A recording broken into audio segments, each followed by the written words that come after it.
I usually don't start here, but I thought maybe we could start here today with growing up in London. Growing up in Camden. It's funny. I go to Camden now occasionally, and I kind of call it now the Camden theme park. I don't know if you agree with me, but it seems like you go to the Camden theme park and you can experience what Camden was like maybe 20 years ago or 15 years ago. And I know musicians complain about this too. Sometimes they say that it's not really where the independent music is, that kind of thing. But what was it like growing up in Camden for you, and how has it changed? For me, I wasn't tied to that one specific area, so I lived there, but my stepdad was the stage manager of the Hackney Empire Theatre, so I spent 3-4 days of the week there. A lot of my cousins lived in South London. My dad lived out of London in West Sussex, and my friends as teenagers lived kind of loosely between Tottenham and Harlesden. So I spent a lot of time all over London, really. And I think growing up in London as a whole, and Camden was perhaps the most extreme reflection of that, is the side-by-side inequality is what really strikes me. Now I'm older and I look back and I look at my childhood friends and I see who's done well and got good jobs and living nice lives, and then who hasn't. And you could have almost predicted at 6 years old, 5 years old, from the way in which people entered the world, the kinds of family backgrounds they were from, economically, culturally, ethnically. You could have added up a whole load of factors and pretty much predicted where everyone was going to end up. And sadly, that is how it's turned out. And so it makes me reflect really on social conditioning and the engineering of inequality. And there's a few exceptions to that, myself being one of them. I didn't grow up with my dad. We didn't have a whole load of money. But then I had some odds in my favor. I had a library in my house as a child growing up. My mum was always into reading, always into education, kind of pushed that on me. I had my godfather and my stepfather who were around. I experienced some bad things, but I experienced some really good things that maybe have pulled me in the direction I've gone. But then partly it was just luck. I'd be lying if I said I was never involved in any problems that could have led me in the other way. So really, I think my greatest reflection on somewhere like Camden, going to school with children whose parents were millionaires, and then children those of us who grew up on and off quote unquote benefits. And you were interacting with all these kinds of people. I was in the lower strata of what we're talking about.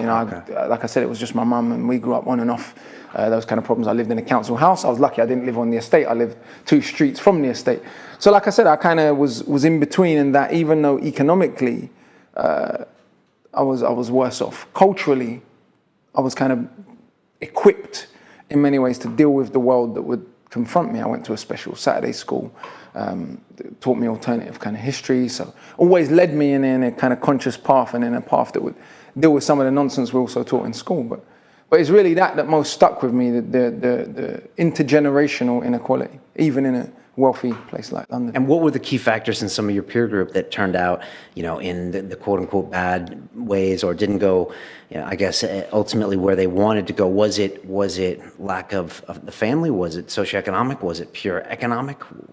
I think it's all of the above. I think it's economic, it's social, it's cultural, it's racial, it's your conditioning, it's your family circumstance, but it's also the larger society. And it's even school. Even though we have access to education, which is a massive benefit compared to many other places in the world, education is off-putting in the current way that it is to many people. The things that we're taught in school, the authoritarian relationship between student and teacher, the dictatorial relationship, then particularly with a subject like history.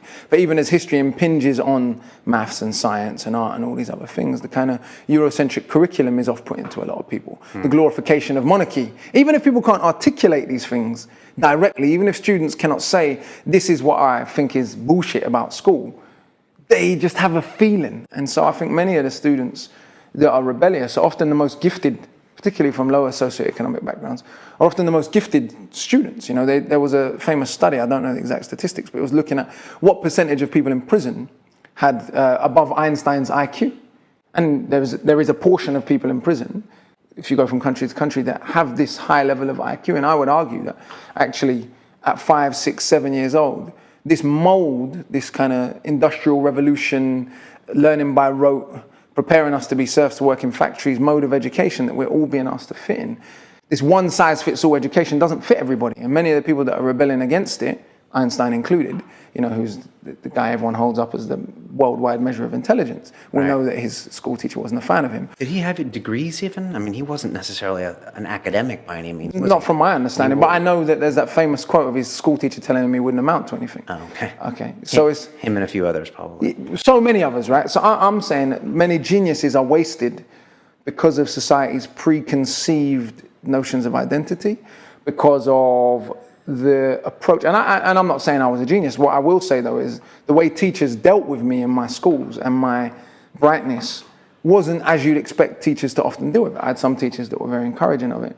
I had other teachers that felt that a person from my racial, cultural, economic background, and certainly from my socioeconomic background, should not have been top of the class. And that pissed them off, and they were clear about it. That's what was interesting, that at 7, 8, 9 years old, my questioning and my display of intelligence was viewed as threatening and not as something to be encouraged. And I learned that very early, that actually this intelligence made certain sections of adult society uncomfortable. So you would play it down sometimes, or subconsciously maybe. Sometimes, and I think conversely, you're going to play up your ignorance. If ignorance is what is encouraged and rewarded in you, if sports are encouraged and given the thumbs up, but being good at maths is seen as not for people like you, which one are you going to gravitate towards? Which one are you socially rewarded for? And so I'm saying all of these factors, if we could put them in some kind of mathematical equation, amount to a society where prisons are full of poor people, generally, And then the racial disproportions within prison are what they are, where women do not end up being astrophysicists per se, not because women are necessarily less good at science, but because from very young they're taught as a woman, you don't want to be cleverer than a guy. If you're cleverer than a guy, that's unattractive. And obviously a woman's ultimate aim in life is to get married, right? And to have children. That's all women should care about. So I'm saying these conditionings work on many levels and they produce a result. But I think that we act like, in a society like this particularly, the education and politics and the economics are kind of benign. We're not encouraged to analyze, we live in a society that is a result of a particular set of people's ideas.